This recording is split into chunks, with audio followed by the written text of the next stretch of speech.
Hello, 朋友们! Welcome back to my channel. For those of you who don't know me, my name is Miriam, and in today's video, we are going to cover the things I wish I knew before I went to China. So whether you're going there to travel, study, or live there long term, keep this video in your back pocket because you're going to want to know my essential tips.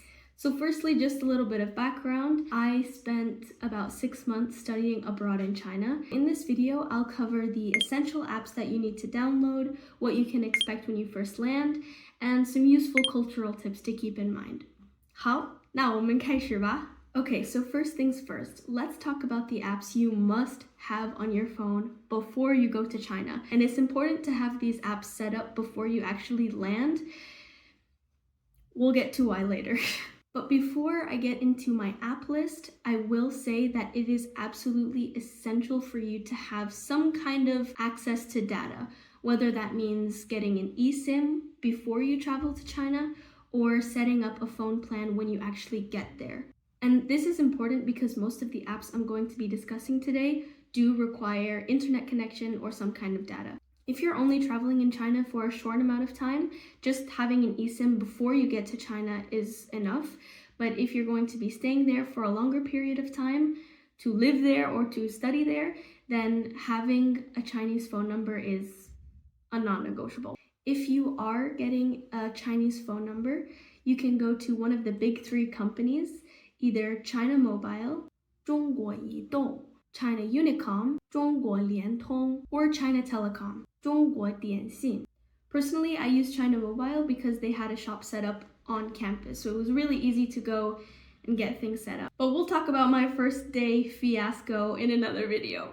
So the first app on our list is Alipay, or in Chinese, 支付宝. And I would recommend people who are staying in China for a shorter amount of time to use Alipay because unlike WeChat, which we'll get to a little bit later, you can actually connect an international credit card to the app. And that's what I did. Even though I was staying there for around 6 months, I decided it would be too much trouble to open up a Chinese bank account. So I just stuck with Alipay and I had no problems with it whatsoever. So within this app, you also have mini programs, which are basically like apps within an app that allow you to do different things.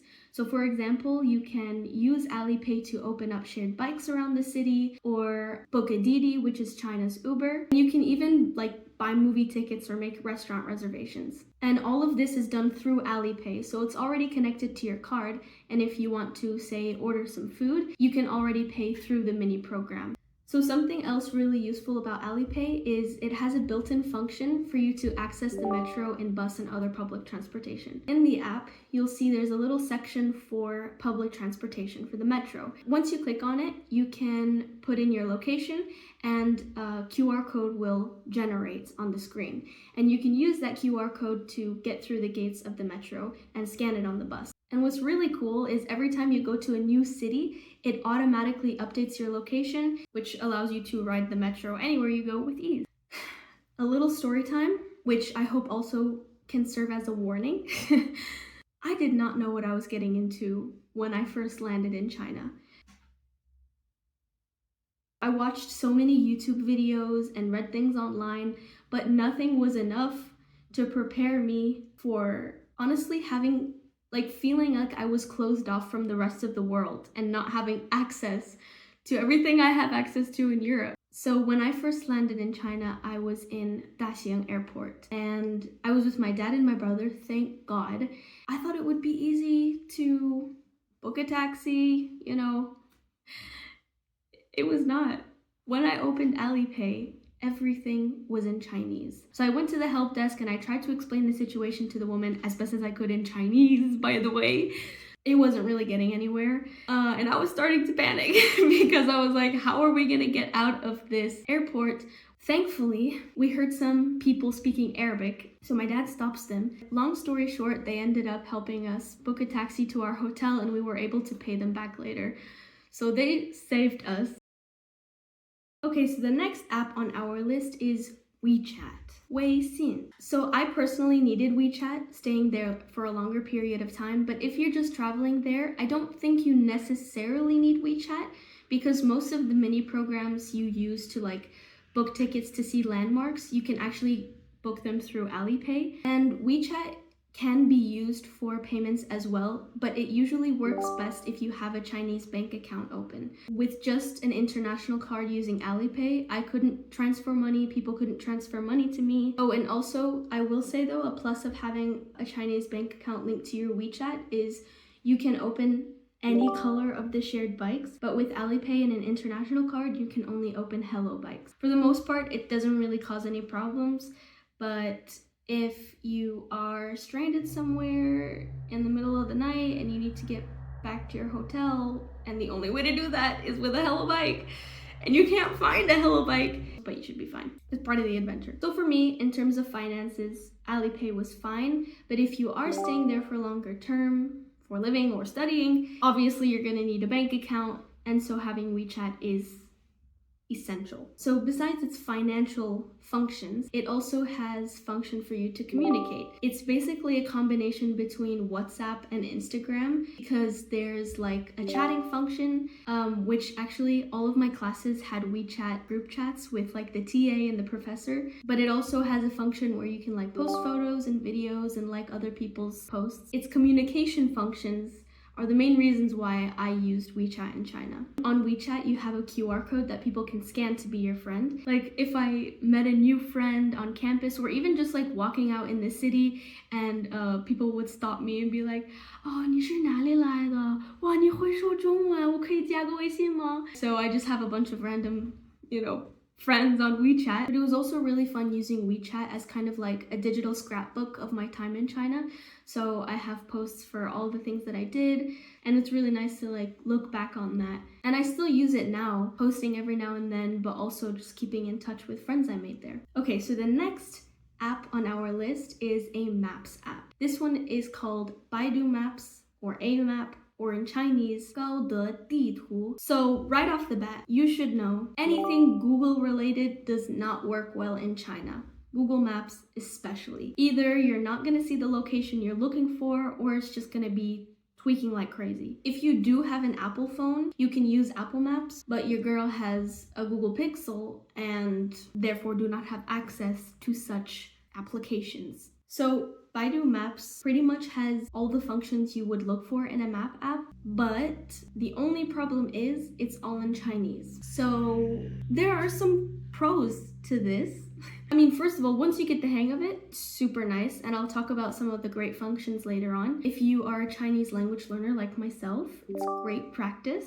And if you're not, then literally just take a screenshot of the home screen, translate it, and you'll be fine. You can navigate your way through it. Not only do you obviously use it to navigate as a map, but it also helps you navigate your way through the metro system. Just like Google Maps, you can change the transportation that you're using, whether it's car, metro, walking, bike, whatever. So when you go to the metro option, it gives you the metro stations that you should go to, the transfers that you should do. But the most useful thing about using Baidu Maps for specifically riding on the metro is you can turn on a function and it will make your phone like buzz and ring when you're about to arrive at your station. This was actually something that I was really paranoid about when I first started riding on the metro. I was always so scared to miss my stop and just end up in the middle of nowhere and not know where I'm going. But to be honest, like after riding a couple of times, even after riding the first time, I felt super comfortable. It was easy, super clean, nobody bothers you. It's really simple and not that deep. Okay, so the next few apps will be about translation. First off, Pleco. If you study Chinese, chances are you already know what Pleco is. And if you study Chinese and you don't know what Pleco is, I'm about to make your life so much easier. Pleco is an offline dictionary, so you can use Pleco to identify unknown Chinese characters through the drawing application. But you can also use it to translate English words into Chinese and vice versa. So while Pleco is really good for translating individual words or sometimes translating 成语, you can't really use it for translating longer sentences. So for this, I recommend two things. Well, 2.5, let's say 3. The first thing, I know some of my classmates used a translator app called Papago and really liked it. I used literally the most random translator app.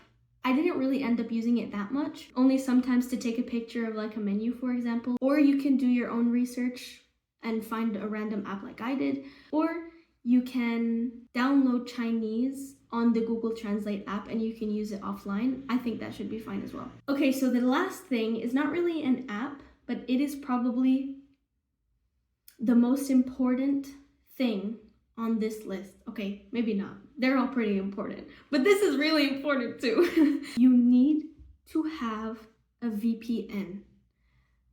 Let me repeat that. You need to have a VPN. Personally, I used Let's VPN and I do recommend this. I had no problems with it whatsoever. It was super affordable, easy to refill if you were running low or needed to renew your subscription. I know some of my classmates used Astral, but sometimes it do be bugging, so I suggest Let's VPN. You can also, of course, do your own research and see which one fits your needs best, but you need a VPN. For me, Let's VPN was really good because I just turned it on my phone 24/7 so that my family members could contact me at any time. But I was also able to connect it to my laptop and my phone at the same time. Okay, some final tips before we close off the video. Tip number 1, bathrooms. So pretty much all the bathrooms in China are squat toilets. In hotels and in the campus dorm itself, luckily they were sitting toilets, but if you go outside to the public toilets or in malls, mostly they are squat toilets. Sometimes you will have bathrooms that have a couple of sitting toilets, but mostly squat toilets.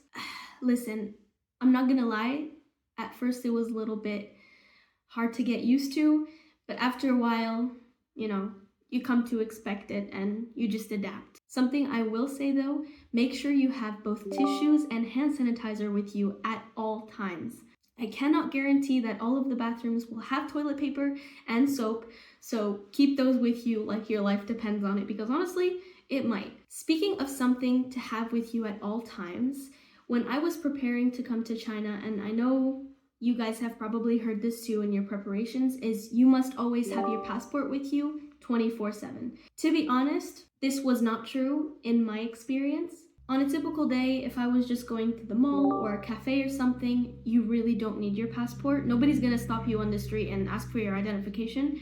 But if you are going to a public landmark or a museum or something like that, you do need to bring your passport. So just keep that in mind. If you're staying there for a short term and you're gonna be hopping from place to place, it might be a good idea to keep your passport with you.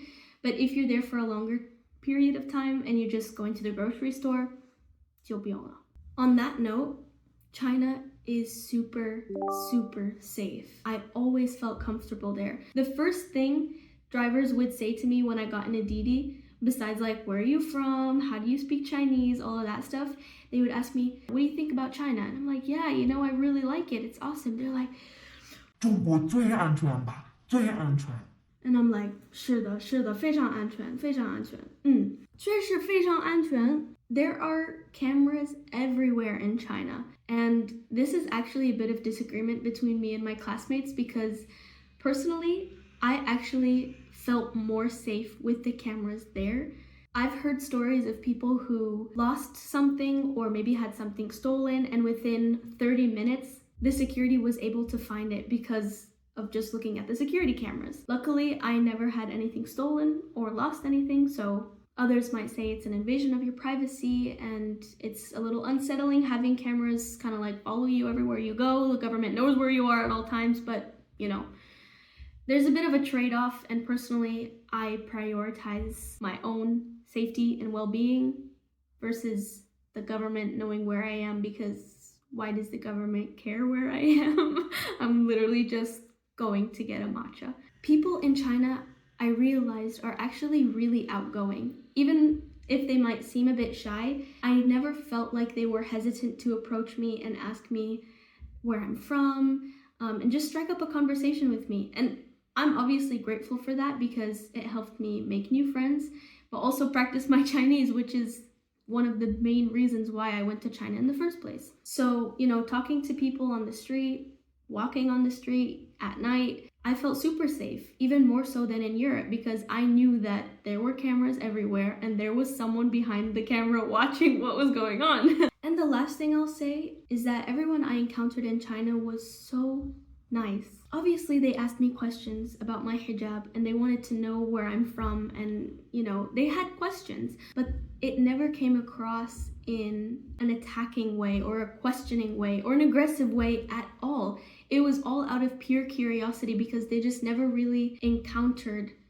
a foreigner who wears the hijab. And I think the reason why I had such an amazing time is because I was able to truly connect with the people. And the only way I was able to do that was by speaking to them in Chinese. Most people there can't speak English, even the younger generation. But some of the best conversations I had in China were with the Didi drivers or with, young students I met on the street, or parents and kids playing badminton or football. And I plan to make a more detailed video about, my adventures and expeditions all throughout China. But my main takeaways from this entire trip is don't be shy. There's always something going on, old people dancing in the park.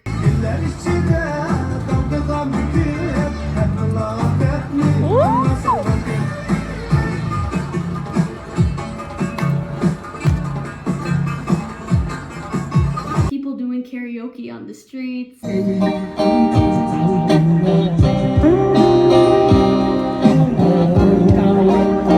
People playing games.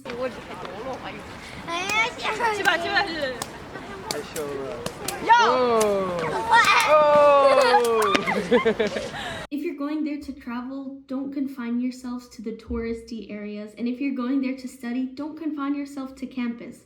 Go out and explore. This is a once-in-a-lifetime opportunity, and it's more than likely nothing like anything you've ever experienced before. So just go out, step outside of your comfort zone, eat as much as you can, buddy, because the food you already know. Alright, so those are all the tips I have for this video. I really hope it was helpful. Best of luck on your travels to China. I'd really love to hear all about them. If you have any more questions or further recommendations, feel free to drop them down below. If you have any suggestions for future videos, please leave those down below too. I would love to hear them. I will leave it at that for now. Bye bye, 下次再见.